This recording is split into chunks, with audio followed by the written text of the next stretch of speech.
আসসালামু আলাইকুম।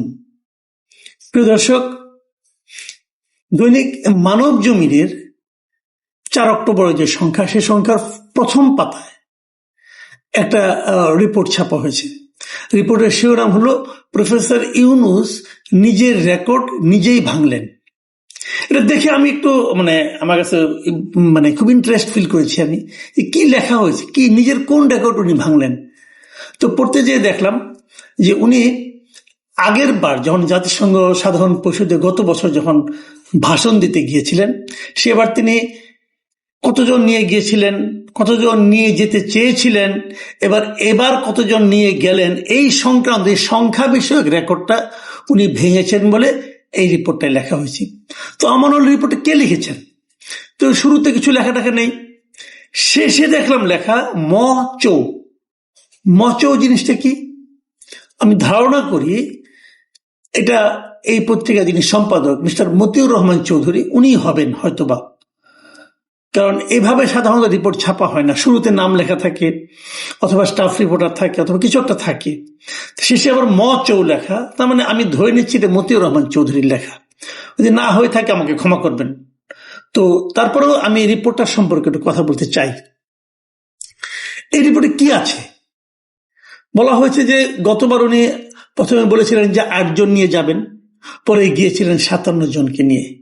এবার তিনি উনার আগের রেকর্ডটা ভেঙে 104 জনকে নিয়ে গেছেন, এবং এই 104 জনের মধ্যে কারা কারা ছিলেন সেই ব্যাপারে উনি ডিটেল এই রিপোর্টে লেখা হয়েছে। এটা আমি ডিটেলে গেলাম না এই কারণে যে আমি নিজেও এটা নিয়ে রিপোর্ট করি, আমি নিজেও এখানে একটা কন্টেন্ট করেছি, এবং সেখানে আমি ব্রেকআপ দিয়ে দিয়েছি যে কোন ক্যাটাগরিতে কে কে গিয়েছেন, নাম টামও বলেছি, কাজে ওটা নিয়ে আমি আর যাচ্ছি না।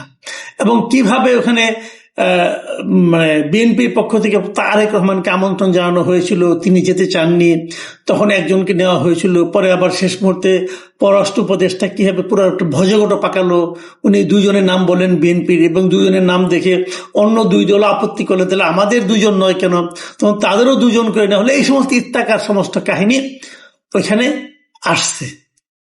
কিন্তু এগুলো আমার কাছে মনে হয়েছে যে যদিও আর্টিকেলটার শিরোনাম যেটা ছিল তার সঙ্গে এই বিষয়গুলো কিন্তু মিলে যায়, কিন্তু এই রিপোর্টের শেষ দিকে এসে যে কথাগুলি বলা হয়েছে সেটা হলো কিছু দুর্নীতির কথা বলা হয়েছে। এবং আমার যেটা মনে হয়েছে, এই রিপোর্টটা যদিও শিরোনামে যাই থাকুক না কেন, এই যে দুর্নীতির যে বিষয়গুলো, এই বিষয়গুলি আসলে এখানে সবচেয়ে গুরুত্বপূর্ণ। এই রিপোর্টের শেষ দিকে কিন্তু উনি বলেছেন যে এতগুলি লোককে নিয়ে, শেষ দিকে না আগের দিকে বলেছেন এতগুলি লোককে নিয়ে গেছে, তারপরে নিউ ইয়র্কে বিক্ষোভ হয়েছে, ডিম বৃষ্টি হয়েছে, সেগুলিও উল্লেখ করেছেন। কিন্তু এগুলো উল্লেখ করার পরেও আমার কাছে মনে হয়েছে শেষের দিকে যে কথাগুলি বলা হয়েছে দুর্নীতি নিয়ে, সেগুলি মূল বিষয়। আমি ওই দুর্নীতির পার্টটুকু আপনার সঙ্গে একটু শেয়ার করতে চাই। যেমন আমি বরং পরেই শোনাই। উনি এক জায়গায় লিখেছেন শেষ দিকে এসে যে প্রফেসর ইউনূস হয়তো জানেন না আজকাল আলোচনার টেবিলে রাষ্ট্রীয় অতিথি ভবনের নামও যুক্ত হচ্ছে। চায়ের টেবিলে বিভিন্ন জনের, বিভিন্ন সংশ্লিষ্ট বিভিন্ন ব্যক্তিবর্গের আলোচনায় রাষ্ট্রীয় অতিথি ভবন যমুনার নাম নেওয়া হচ্ছে। কি প্রসঙ্গে নেওয়া হচ্ছে সেটা উনি আরেকটু ডিটেল করেছেন। উনি লিখেছেন, অতি সম্প্রতি একটি সরকারি সংস্থার শীর্ষ পদে নিয়োগ দানের জন্য 80 কোটি টাকা দাম উঠেছে। এই জায়গাটুকু আপনারা প্লিজ খেয়াল করবেন। একটা শীর্ষ পদে নিয়োগের জন্য 80 কোটি টাকা দাম উঠেছে। বলা হয়েছে এই নিয়োগ সম্পন্ন হলে একটি বিশেষ স্থানে যাবে 40 কোটি, বাকি 40 কোটি পাবে তৃতীয় পক্ষ। আর যাকে নিয়োগ দেওয়া হবে তার কিছুই করতে হবে না, শুধু বাণিজ্যের কারসাজিতে সায় দিয়ে যাবেন বিনা দ্বিধায়। প্রশাসনিক ক্যাডারের ওই শীর্ষ কর্মকর্তা শেষ পর্যন্ত এই প্রস্তাবে রাজি হননি আখেরের কথা ভেবে। পরবর্তী সময় যখন আসবে, সরকার পরিবর্তন হবে, তখন কি হবে এই কথা ভেবে উনি রাজি হননি। কত কোটি টাকা? 80 কোটি টাকা। 2 ভাগ হবে, 1 ভাগ যাবে বিশেষ একটি জায়গায়, তারপরে একজন পাবে 40 কোটি টাকা, আর বাকিগুলি পাবে অন্যান্য কয়েকটি জায়গায়। আচ্ছা, এর আগে এই রিপোর্টে যেটা লেখা হয়েছে, এর আগের সেন্টেন্সটা সেটা কি, যে রাষ্ট্রীয় অতিথি ভবনের নামও যুক্ত হয়েছে। রাষ্ট্রীয় অতিথি ভবন কোনটা? যমুনা। যমুনা এখন কি হয়, প্রফেসর ইউনূস থাকেন, ওটা ওনার এখন বর্তমানে বাসভবন। তাহলে এই যে দুর্নীতি, এর সঙ্গে কি ওনার বাসভবনও জড়িত? এই রিপোর্টে কিন্তু সেই ইঙ্গিতটাই দেওয়া হয়েছে যে প্রফেসর ইউনূসের বাসভবনের নামও আজকাল দুর্নীতির সঙ্গে জড়িত বলে উচ্চারিত হচ্ছে।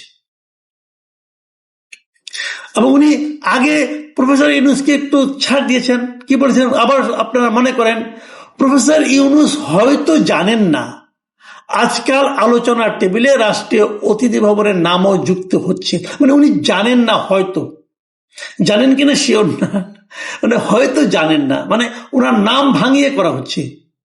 অথবা জানেন, যেহেতু উনি হয়তো বলেছেন, মানে ওনার একটু সন্দেহ থাকতে পারে, অথবা একটু ছাড়ও দিতে পারেন উনি, অথবা ভাবছেন সরকারের শীর্ষ পদে যিনি আছেন তার নাম কি করে উচ্চারণ করি, বরঞ্চ একটু হালকা রূপে রাখি, হতে পারে কোনোটাই, আমি জানি না আসলে কি হয়েছে।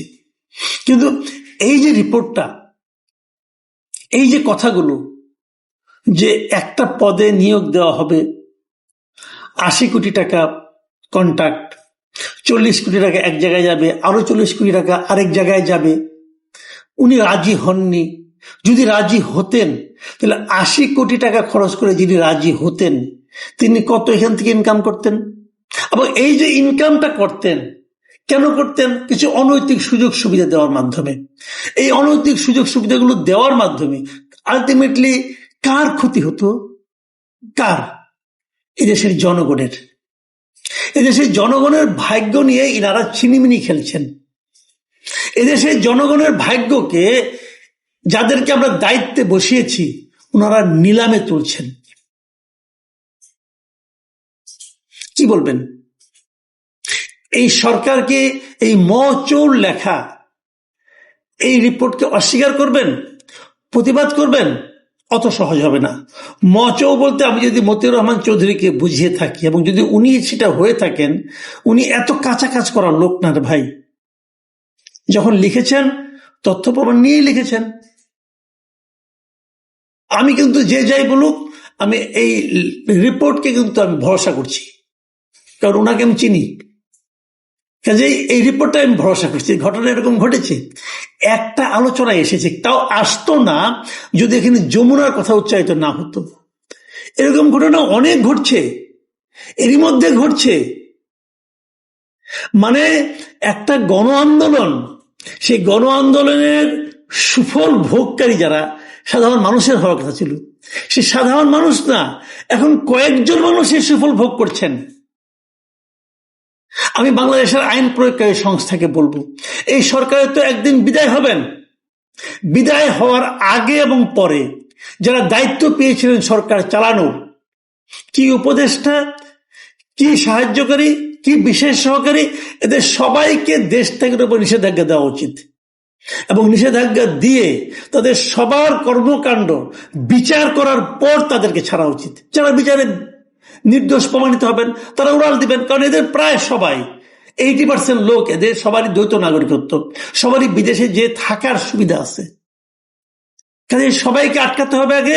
আটকে আমরা যাদের সন্দেহ করছি তাদের সবার চুলচেরা বিশ্লেষণ করতে হবে, তারপরে ওনার বাইরে যেতে পারবেন। এর আগে সব পাসপোর্ট সিজ করা উচিত আমি মনে করি। সকল উপদেষ্টার পাসপোর্ট ক্ষমতা ছাড়ার আগে জব্দ করতে হবে, করে জাজ করতে হবে যে তারা কে কে নির্দোষ। যারা নির্দোষ কেবল তারাই বাইরে যেতে পারবেন, আর যারা নির্দোষ নয় তারা, অথবা তাদের সন্দেহ থাকবে, তাদের বিচারে আওতায় আনতে হবে। কারণ এই সমস্ত অভিযোগ আমরা পরে আর শুনতে চাই না। বলবেন যে ভাই আওয়ামী লীগের লোক কিন্তু গিয়েছে, তাদের ব্যাপারে কিছু বলেন না, এদের ব্যাপারে বলছেন কেন? না, আওয়ামী লীগে যারা গিয়েছে তাদের ব্যাপারে আমরা বলেছি, তারাও আসলে আটকানো হবে, ও অনেকে আটকানো হয়েছে। কিন্তু আমি এদের ব্যাপারে বেশি বলছি এই কারণে যে এরা তো একটা আন্দোলনের পরে তারা এসেছেন একটা বড় দায়িত্ব নিয়ে। যারা বড় দায়িত্ব নিয়ে এসেছেন তাদের ব্যাপারে আমাদের মধ্যে সন্দেহ কেন তৈরি হচ্ছে? তাদের কর্মকাণ্ড কোনো সন্দেহের ঊর্ধ্বে থাকতে পারছে না। এটা আমাদের জন্য বড় একটা উদ্বেগের বিষয়। এবং যদি শেষ পর্যন্ত দেখা যায় তারা এই সমস্ত দুর্নীতি, ক্ষমতার অপব্যবহারের সঙ্গে জড়িয়ে গেছেন, তাহলে কিন্তু পরবর্তী সময় আর কোনো গণ অভ্যুত্থান কিন্তু আমাদের এখানে হতে কষ্ট হবে। এটা স্বৈরাচারের জন্য, যে স্বৈরাচারী আসুক তাদের জন্য একটা ইতিবাচক দিক হবে। দেখুন, এই রিপোর্টটা শেষ করেছেন কিভাবে সেটা আমি পড়ে শোনাই। শেষে লেখা হয়েছে, দুর্নীতির বিরুদ্ধে চমক লাগানো বক্তব্য হাজির করে প্রফেসর ইউনূস জনগণকে আশ্বস্ত করেছিলেন, তবে অতীত আর কোনোদিনই বর্তমান হবে না। কিন্তু দিনের শেষে হিসেব মেলানো বড় কঠিন। সময় পাল্টানোর সঙ্গে সঙ্গে ঘুষের রেট আরো বেড়েছে। এখন অনেকেই ঘুষ বলতে চান না, তাদের কথায় রীতিমতো লুট হচ্ছে। কে করছে লুট?